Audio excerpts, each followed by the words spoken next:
Cast your minds back to 2020. It was a bad time for everybody, wasn't it? I was affected. Thousands of others were affected. It was quite bad. A lot of people were scared. There were people that were awake to what was going on, but that wasn't many. And roll forward to now, more of us realise we all got had. Welcome back to the channel, everybody. Hope you're well. Thank you for joining me again.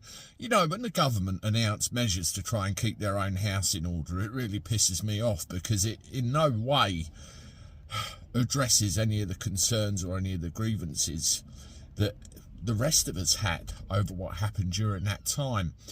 I'm referring to an announcement about an appointment made by Rachel Reeves to do with trawling back lost monies through because of you know, all this PPE stuff that ended up in warehouses and was unusable. Literally billions of pounds worth of kit wasted. Now I want to read something to you, which I jotted down some notes. Have a listen to this. Rachel Reeves has appointed Tom Hayhoe, I put a picture of him on here, as the Convid Corruption Commissioner. His primary focus is to investigate and recover funds worth £8.7 billion, which come from written off PPE. And it was written off due to the fact it was unusable. And I know, even now, there's probably still warehouses of this stuff.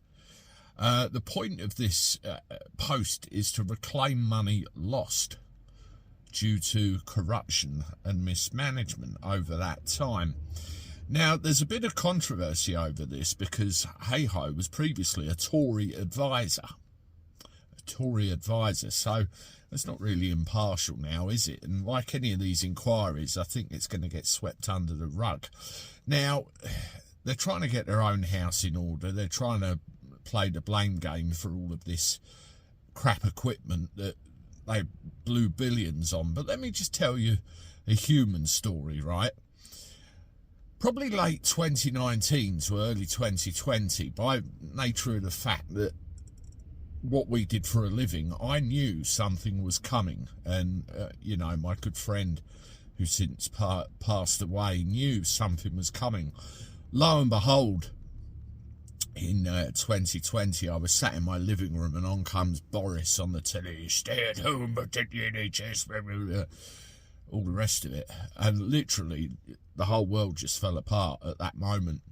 I think the next morning, in between the phone calls and the emails, I worked out about £20,000 worth of business, thereabouts, within a 48-hour period. And it wasn't only me, it was other drivers as well. And you add to that all the fear, all the uncertainty that they drive into everybody, what they made everybody believe that they should do to live, to protect everybody, which they're still trying to pull over everybody even to this day. The people that have suffered as a result, I'd call that corruption, I'd call that mismanagement, and I'd say a lot of people, and I mean a lot of people, are owed an apology at the very least, and a shitload of compensation at the most. So when you go on about overalls and plastic glasses and all stuff that was unusable, that's the least of their worries. I don't know what you think about it. Anyway, watch these videos. I'll talk to you soon. Toodaloo.